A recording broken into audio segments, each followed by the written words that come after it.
안녕하세요. 연불의 비밀노트입니다. 참 답답한 한 주였습니다. 미국에 밀리고 비트코인에 치이고 힘든 날들이 계속되고 있는데요. 오늘 염승환 이사님과 함께 이 난관을 어떻게 헤쳐나가면 좋을지 이야기해 보겠습니다. 이사님 어서 오십시오. 네, 안녕하세요. 매번 이제 첫 질문으로 이번 주 어떤 이슈가 있었는지 여쭤보는데 좀 여쭤보기가 네. 좀 힘이 빠지기도 합니다. 그래도 뭐 짚어봐야겠죠. 네. 이번 주 어땠습니까? 이번 주는 사실 미국도 그렇게 썩 좋은 편은 아니었고, 이제 트럼프 당선되고 나서 미국이 엄청나게 좀 올랐잖아요. 오르고 나서 이번 주는 조금 쉬어가는 모습이었고, 다만 이제 미국의 금리라든가 달러는 계속 오르는 것 같아요. 근데 이런 것들이 국내엔 당연히 좀 부담입니다.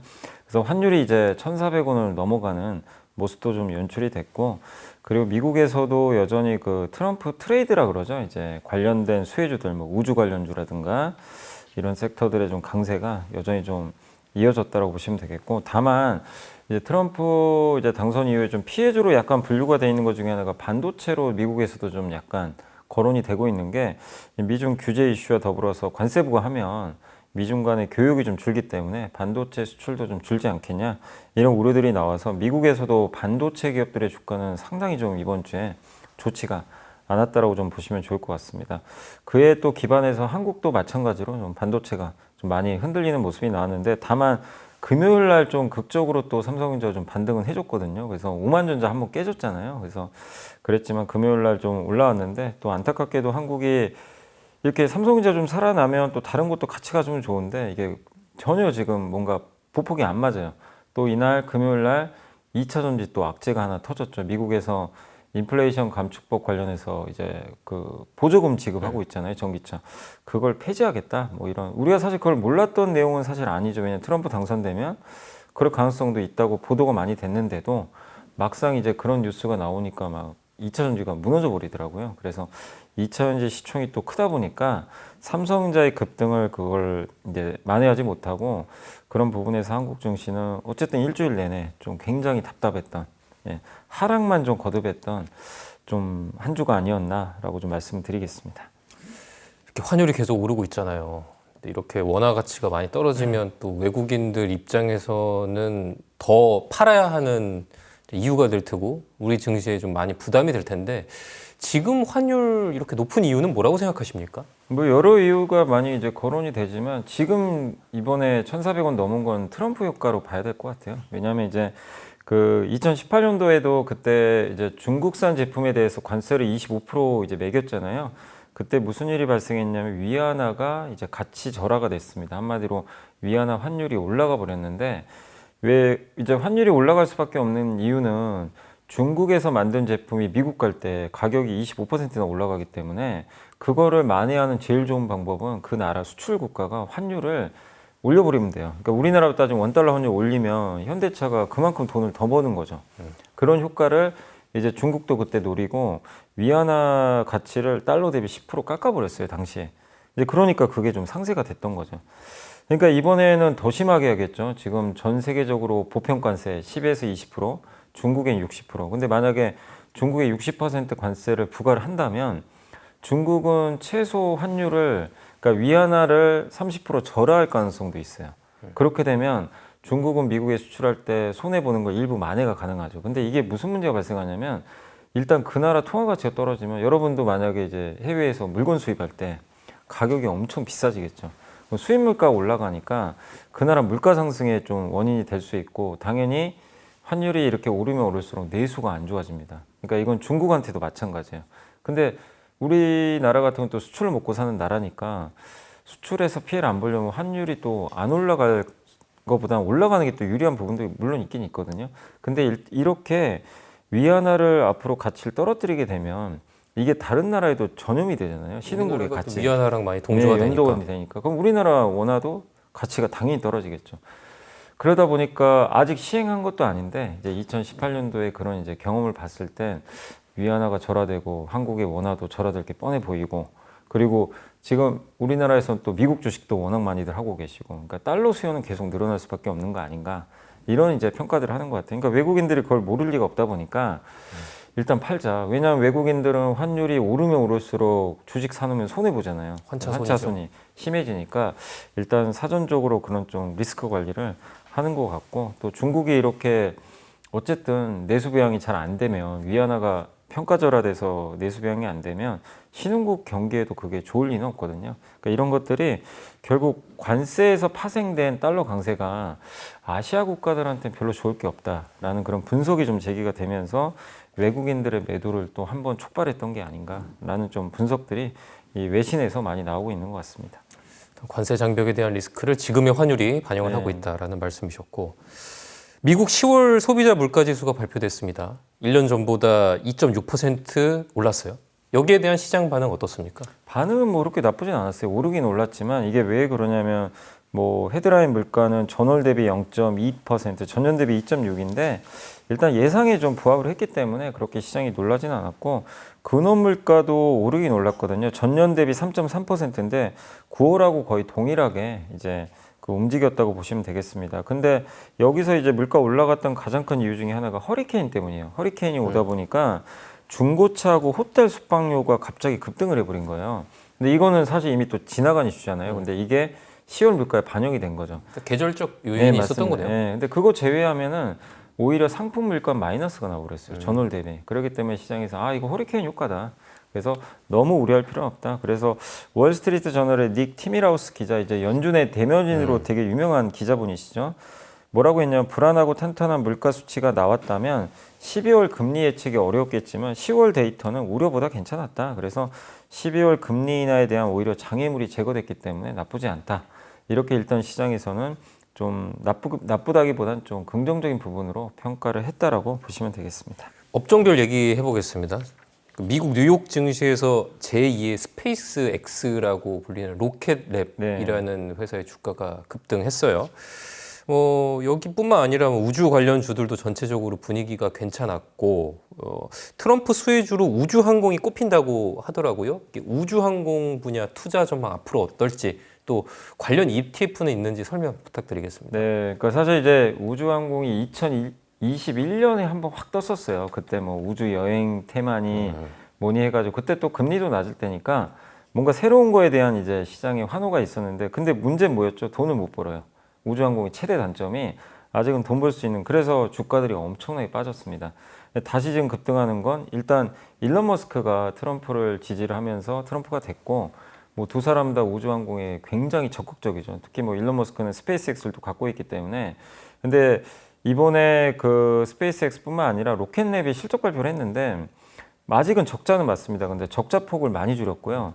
특히 지금 수주가 잘 되고 있는 것 같아요. 이 회사가, 로켓랩이라는 회사가 그 스페이스X처럼 우주 발사체를 만들어서 이렇게 띄워주거든요. 그래서 소형 발사체를 만드는데 여기 수주 잔고가 지금 10억 달러니까 우리나라 돈으로는 이제 1조 원이 넘는 그런 수주 규모를 좀 갖고 있고, 나사와 또 화성 탐사 임무 위해서 2개의 우주선을 지금 만들고 있대요. 그러니까 이런 것들이 지금 실제가 없는 게 아니라 실체가 있는 거죠. 또 거기에 약간 더 약간 비싼 발사체인데, 뉴트론이라는 이제 발사체가 있는데 이것도 그 위성 기업과 다중 발사 계약을 또 체결을 했다고 이렇게 언급을 해줬습니다. 그러다 보니까 시장이 이젠 꿈이 아니라 진짜 뭔가 현실화되는구나. 그래서 로켓랩 주가가 그날 실적 발표하고 28% 바로 당일날 급등을 했거든요. 근데 지금 이제 트럼프도 그렇고 일론 머스크도 그렇고 달이나 화성에 가려는 그런 이제 그 욕망들이 좀 있는 편인데, 아르테미스 사업을 지금 계속해서 추진을 하고 있는데, 특히 이게 이제 예전에 아르테미스 프로젝트가 달나라에 가는 프로젝트인데, 예전에 트럼프 때부터 그 1기 때부터 시작을 한 프로젝트인데 이번에 아르테미스 2번째 버전을 하고 있거든요. 그래서 이걸 더 전폭적으로 지원을 할 것 같고, 나중에 또 화성까지 이제 가려는 프로젝트들이 계속 나올 것 같습니다. 또 이 인공위성이나 이런 산업들이 이런 우주 개발 목적에 의해서 하는 부분도 있지만 방위 목적으로 많이 쓰고 있잖아요. 이번에 특히 그 우크라이나 전쟁에서 인공위성이 톡톡한 공을 또 세웠기 때문에 그런 방산 목적도 있고, 또 얼마 전에 메카질라라고 스페이스X가 이렇게 발사체 쏘고 나서 이렇게 지구로 귀환했잖아요. 지구로 귀환할 때 이제 로봇 팔에 딱 안겨가지고 이렇게 착륙하는 모습을 보고 다들 깜짝 놀랐는데, 그게 되면서 이제 1시간에 한 번씩 발사를 할 수가 있다고 합니다. 한 달에 한 번 하거든요, 보통. 그러니까 그만큼 이 발사 기간이 단축된다는 건 우주항공이 이제 대중화된다는 그런 신호기 때문에 이런 것들이 트럼프 당선과 맞물려서 좀 빨라지지 않겠냐 이 기대감이 있기 때문에 우주항공은 일단 주도주가 될 가능성은 상당히 높아졌다. 이렇게 보시면 되겠고 다만 이제 기업 투자가 상당히 좀 까다로운 업종이니까 ETF 쪽으로 보시는 게 좋고요. 미국에 있는 ETF 중에 이름이 그대로 UFO예요. UFO가 ETF 이름입니다. 그래서 그것도 좀 괜찮아 보이고 한국 ETF에선 플러스 우주항공엔 UAM이라는 또 ETF가 있으니까 여러분들이 트럼프 시대 맞아서 한번 이런 ETF도 한번 공부를 해보시면 좋을 것 같습니다. 트럼프 공약을 보면 세상에서 가장 싼 전기료, 그 전기료가 가장 싼 나라를 만들겠다는 이제 공약이 네. 있잖아요. 그러니까 에너지 생산을 늘리겠다는 거죠. 근데 우리 기업들 중에서도 뭐 전력 인프라라든지 뭐 소형 모듈 원전이라든지 이런 거 만드는 회사들이 많으니까 뭐 호재일 수도 있지 않을까라는 생각을 하거든요. 네, 그러니까 우리나라 기업 중에 물론 이제 친환경도 있고 에너지라는 게 다양하게 생산되는데 바이든은 친환경 쪽이지만 트럼프는 화석연료 쪽이고 원전 쪽이에요. 그러니까 이제 당연히 그쪽이 더 수혜를 받을 수가 있는 거고, 근데 트럼프의 목표는 이런 화석연료를 왜 하냐면 신재생 에너지는 비싸니까 화석 에너지를 많이 생산해서 전기를 만들면 싸지 않겠냐. 그럼 물가 떨어지겠죠. 그리고 미국은 화석연료가 정말 많은 국가죠. 이 땅 밑에 정말 많은 원유라든가 가스가 다 이게 매집이 돼 있거든요. 그러다 보니까 그걸 이제 캐내 가지고 계속 그 에너지 생산을 한다면 물가를 안정화시키는 데 도움이 되지 않겠냐 이렇게 했습니다. 그래서 그 선거 구호 중에 하나가 그 드릴, 베이비 드릴이라고 그래가지고 드릴이 이제 땅 파고 들어가는 거잖아요. 이제 그게 뭐죠? 땅을 파서 드릴로 파가지고 원유 수출하겠다. 이게 이제 구호라고 보시면 될 것 같아요. 그러면 이 에너지를 생산해서 미국에도 수요가 있겠지만 되게 많이 남거든요. 그럼 이거를 결국 해외에 수출하겠죠. 그러면 원유값이 어떻게 될까요? 가스값이 떨어질 가능성이 높아요. 그래서 지금 트럼프의 공약은 이 공약만큼은 한국에 되게 경제에는 좋습니다. 왜냐하면 에너지 가격이 떨어지면요. 우리나라 물가가 낮아져요. 우리는 이제 도입을 많이 하니까. 그래서 아마 지금 우리나라가 지금 중동에서 주로 에너지 수입하잖아요. 미국보다 좀 비싸거든요, 가격이. 근데 이렇게 미국에 전략적으로 이렇게 만약에 에너지 수입을 하면 우리 입장에서도 좀 부담이 되는 게 지금 트럼프가 한국을 공격하는 것 중에 하나가 너네 무역수지 흑자 우리한테 많이 보는 거 아니냐. 근데 우리가 에너지를 많이 사주면 그 부분을 약간 또 메꿔줄 수가 있거든요. 트럼프와 거래를 할 수 있다. 거래를 할 수 있는 거죠. 근데 우리는 또 싼 미국 연료를 쓸 수 있으니까 그게 나쁜 거래는 아닐 것 같아요. 그래서 미국의 이해관계랑 이게 또 맞아떨어질 가능성이 높거든요. 그러면 이걸 보면서 우리는 유가가 떨어지면 또 보통 금리 떨어지거든요. 보통 이게 과거 데이터를 보면. 그러면 이런 걸 보면 우리나라 경제에도 일정 부분은 또 좋은 효과도 있을 수 있다. 그래서 원전이라든가 또 이런 이 화석연료 관련된 에너지 산업, 또 이런 싼 연료를 만약에 도입을 하게 되면 한국전력 같은 기업은 또 좋죠. 예, 전력 생산할 때. 그렇기 때문에 그런 기업들에 있어서는 수혜가 또 있을 수 있으니까 여러분들이 트럼프 공약을 보시고 이런 부분도 한번 생각해 보시면 좋을 것 같습니다. 이번에는 이제 전쟁 중인 나라보다 수익률이 낮은 우리 증시 얘기해 보도록 하겠습니다. 뭐 여러 원인이 있겠습니다만 결국 삼성전자가 가장 큰 원인으로 꼽히는 것 같은데요. 그러니까 뭐 연일 외국인들이 삼성전자를 너무 많이 팔고 있으니까 결국 이렇게 되는 것 같은데 이 흐름 언제까지 갈 거라고 보십니까? 뭐 다행히 이제 금요일 날 한번 좀 급반등이 나와서 정말 좀 다행이긴 했는데 뭐 완전히 하락이 끝났다고 보신 분들은 아직은 많지 않으실 거예요. 그러니까 외국인들이 어마어마하게 주식을 좀 팔았는데 여러 이유는 있습니다. 근데 일단 주가가 워낙 이제 거의 금융위기 수준의 밸류까지 떨어졌기 때문에 바닥은 좀 나왔다고 보시면 되겠고, 결국 삼성전자가 올라가려면 스스로 경쟁력을 입증을 해줘야 되거든요. 근데 반도체 경기라는 거는 좀 시간 걸릴 것 같아요. 대부분 내년 하반기 정도에 좀 회복될 걸로 좀 예상들을 하는데, 일단 이제 그 미래에셋증권에서도 이제 썼던 그 자료를 보면 반도체 사업부의 전통 반도체 회복은 내년 2분기 이후로 보고 있고, 파운드리는 내년 3분기부터 좀 손익분기점, 이제 어느 정도 적자는 좀 축소될 걸로 좀 보고 있으니까 시간은 조금 걸릴 수는 있다. 다만 이제 이렇게 좀 안 좋았던 부분들은 이미 주가에 반영됐으니까 어느 정도 이제 바닥을 다지는 흐름들은 좀 나오지 않겠냐라고 보시면 되겠고, 또 미국의 시티증권에서도 메모리 가격 하락 우려가 좀 너무 크다. 그 정도까지 그렇게 나쁘게 볼 건 아닌데 어쨌든 4분기에 디램 가격이 예상보다 나을 걸로 오히려 전망을 했고, 특히 내년 하반기에 기대할 수 있는 포인트가 뭐냐면요. 애플 아이폰이 또 내년 하반기 나오겠죠, 신제품이. 근데 AI 기능이 어쨌든 채택이 돼 있기 때문에 내년에 나오는 애플에 들어가는 그 메모리 용량은 지금 현재 8기가 정도 들어가거든요. 근데 내년 거는 12GB가 들어갈 걸로 예상을 하고 있습니다. 그러면 자동적으로 이게 판가 올라가게 돼요. 그러니까 그런 효과가 있으니까, 그러니까 이런 걸 종합해 보면 내년 하반기는 업황 개선을 우리가 한번 기대해 볼 수 있는 거죠. 근데 주가는 항상 미리 선반영을 좀 하잖아요. 그래서 내년 상반기까지 안 좋은 건 이미 다 반영을 했습니다. 그럼 올해 연말이나 내년 상반기부터는 주가는 조금씩은 회복될 가능성도 있는 거죠. 이 논리가 맞다면. 그래서 지금은 좀 시간이 좀 더디다 하더라도 삼성전자 좀 반등은 조금씩 시작될 가능성이 높아졌다. 이렇게 보시면 되겠고, 그리고 아직 삼성에서는 확인을 안 해줬지만 미래에셋증권에서는 4분기에 그러니까 엔비디아 테스트 통과한 걸로 좀 판단을 오히려 하고 있더라고요. 지금 아직은 언론 보도가 없잖아요. 그래서 아마 4분기부터는 출하하는 걸로 좀 기대를 하고 있고, 그리고 삼성이 지금 공급하는 8단 제품은 여전히 수요가 많고, 또 엔비디아 입장에서도 지금 여러 업체가 많이 만들어주면 좋은 거거든요. 그래서 굳이 엔비디아도 마다할 이유는 없는 거죠. 그래서 어느 정도 통과는 된 걸로 판단하고 있는데, 다만 이걸 삼성이 좀 확인을 해주면 조금 더 강한 모멘텀이 될 텐데 아직까지 그런 부분까지는 안 나온 것 같아요.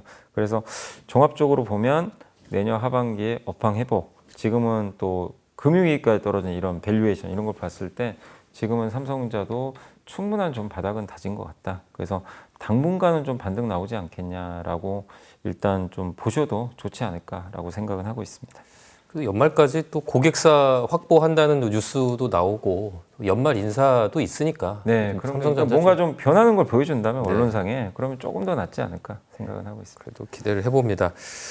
금투세 폐지를 결정했죠, 민주당이. 네. 근데 이번에는 이제 상법 개정 추진한다고 합니다. 이게 대략적으로 어떤 내용을 바꾸는 건지, 또 증시에 어떤 영향 미칠 건지 기사님께서 설명해 주시죠. 네, 그러니까 상법 개정 그거예요. 이사의 충실 의무가 회사에 충실해라 이렇게 법에 명기가 돼 있는데 여기다 회사와 주주, 그러니까 주주라는 걸 하나 더 넣자는 거죠. 이게 핵심 골자라고 보시면 되겠고, 그래서 이거를 이제 금투세 폐지 결정 이후 이재명 민주당 대표가 상법 개정까지 같이 하자. 이렇게 지금 이제 당론으로 추진을 한다고 합니다. 그래서 이게 네이밍까지 정했다고 하더라고요. 국장 부활법. 그러니까 국내 증시가 지금 너무 안 좋으니까 국내 증시를 부활하자는 의미로 이렇게 좀 네이밍을 하는 것 같고요. 일단 더불어민주당이 지금 한국 국회 과반수잖아요. 그래서 그냥 개정안에 힘이 실릴 가능성이 상당히 높아졌고, 좀 아쉬웠던 건 국민의힘이 좀 더 적극적으로 이거 찬성해주면 좋을 텐데, 국민의힘은 저번에도 좀 한 의원이 논리적 모순이다 이거, 그러면 약간 반대하는 듯한 좀 얘기가 나왔거든요. 그래서 여당에서는 아직까지 좀 적극적이지 않지만 다수당이 민주당이기 때문에 좀 일단은 당론으로 채택했으면 통과될 가능성은 충분히 있지 않나 이렇게 보여지고, 또 금투세 그대로 시행한다고 계속 좀 얘기를 했던 그 진성준 의원 있잖아요. 이분 같은 경우는 상법 개정에 대해서는 굉장히 열려 있는 것 같습니다.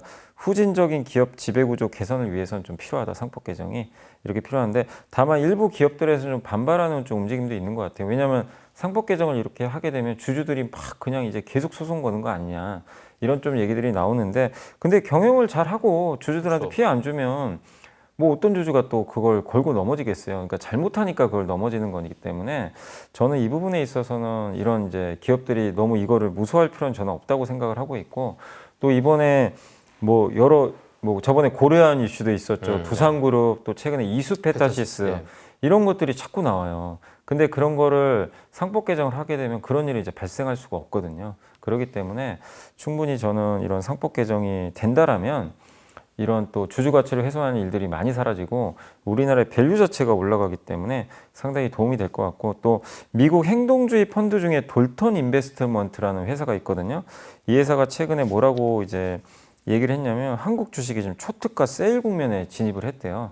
근데 거기 나온 얘기가 뭐냐면 금투세 폐지가 이제 결정이 됐고 상법 개정까지 되면 상당히 한국의 기업 가치 올라갈 수도 있다, 이 얘기예요. 그러니까 만약에 상법 개정이 통과가 되면 이 돌턴 인베스트먼트의 얘기대로 한국 주식이 또 재평가 받을 수 있는 신호탄이 또 될 수도 있는 거거든요. 그래서 이 부분은 올해 뭐 연말까지 통과될지는 제가 모르겠지만 지금 부진했던 한국 증시에는 또 어쨌든 굉장히 좋은 희망적인 좀 뉴스가 되지 않을까라고 좀 기대를 해보고 있습니다.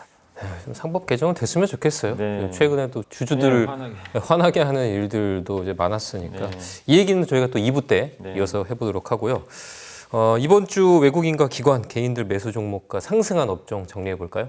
네, 먼저 이번 주 외국인들이 많이 매수한 주식 10개 종목을 좀 살펴보겠습니다.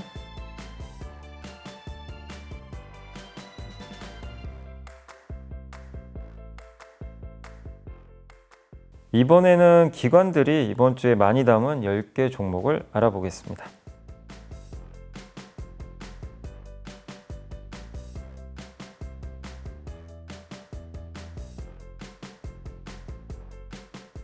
이번에는 개인들이 이번 주 가장 많이 산 주식 10개 종목을 살펴보겠습니다.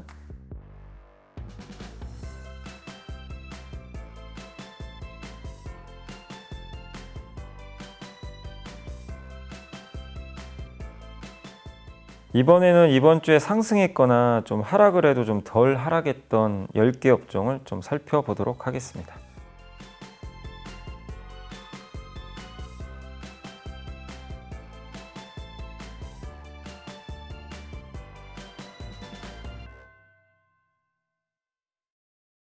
이사님, 이렇게 상승한 업종 중에서 더 좋은 흐름이 이어질 수 있는 분야 어디입니까?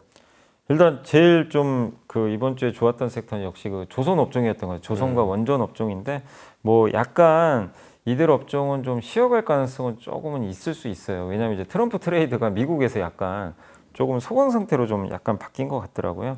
네, 그래서 약간 그런 부분에서는 좀 실수는 있다라고 좀 봐주시면 좋겠고, 그래서 좀 다음 주에 한번 좀 주목해볼 만한 건 제일 눈에 떴던 건 좀 네이버 같아요. 네이버가 포함된 그 인터넷 대표주들이 어쨌든 약세장에서 급등했거든요. 근데 실적도 좋고 AI 기대감도 다시 좀 불붙는 것 같아요. 그래서 인터넷 대표주들이 좀 일회성 지금 상승은 아닌 것 같습니다. 그래서 조금 더 한번 좀 주목을 해보시면 좋겠고, 그리고 트럼프 트레이드 관련해서 좀 좋았던 섹터 중에 하나가 그 건설 중소형주가 있거든요. 근데 이들이 물론 이제 아직 우크라이나 재건이 실제로 될지 안 될지 아직 모르잖아요. 근데 뭐 자기 당선되면 24시간 내로 전쟁 끝내버리겠다 이렇게 했기 때문에 기대감이 있는데, 근데 사실 이쪽은 트럼프 트레이드가 있었지만 그렇게 많이 오른 업종은 또 아닙니다. 그렇기 때문에 저는 건설 중소형주의 상승은 조금 더 이어지지 않을까. 또 내년에 부동산 경기에 대한 또 기대감도 조금은 남아 있는 것 같아요. 그래서 건설 중소형주도 한번 여러분들이 염두에 두시면 좋겠습니다. 그래서 이번 주는 사실 워낙 장이 안 좋아서 뭐 하락한 업종이 대다수거든요. 근데 어쨌든 좀 상승했던 업종 중에선 건설 중소형주와 인터넷 대표주로 한번 다음 주에 눈여겨보시면 좋을 것 같습니다. 알겠습니다. 이제 마지막 순서죠. 염이사님이 선정한 이번 주의 보고서 어떤 주제입니까? 네, 오랜만에 한번 엔터주 한번 이제 보고서 가져와 봤는데, 하나증권의 이기훈, 김현수 연구원님이 이제 내년 전망이고요. 제목은 엔터 두 번의 증명, 세 번째 기회.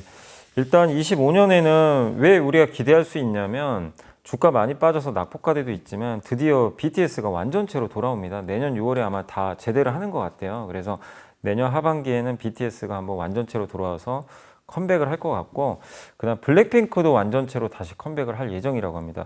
그러니까 우리나라를 대표하는 정말 글로벌 세계 최대 아티스트 두 팀이 내년에 완전체로 돌아오는 것 자체가 상당한 이제 호재가 되겠죠. 그래서 이 부분을 한번 기대해 보시면 좋겠고, 그리고 작년 10월부터 중국 앨범 판매가 잘 안 돼가지고 지난 1년간 고점 대비 40에서 50% 앨범 판매가 급감을 했거든요.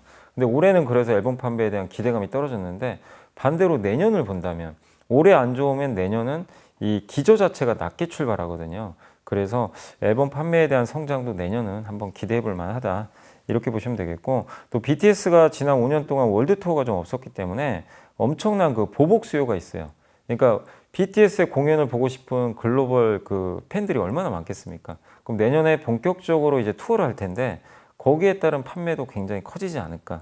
이런 이제 부분들도 좀 있는 것 같아요. 그리고 하이브가 위버스라는 그 팬 플랫폼을 또 수익화로 바꿨거든요. 이제 요금제로 또 이제 출시를 했기 때문에 이 부분도 내년에 또 좋아질 수 있는 부분이고, 디오유는 이제 SM이 운영하고 있는 거죠. 근데 이 디오유라는 이제 플랫폼도 텐센트 이제 뮤직 통해서 서비스 인앱 형태로 중국에 또 진출을 하게 됐습니다.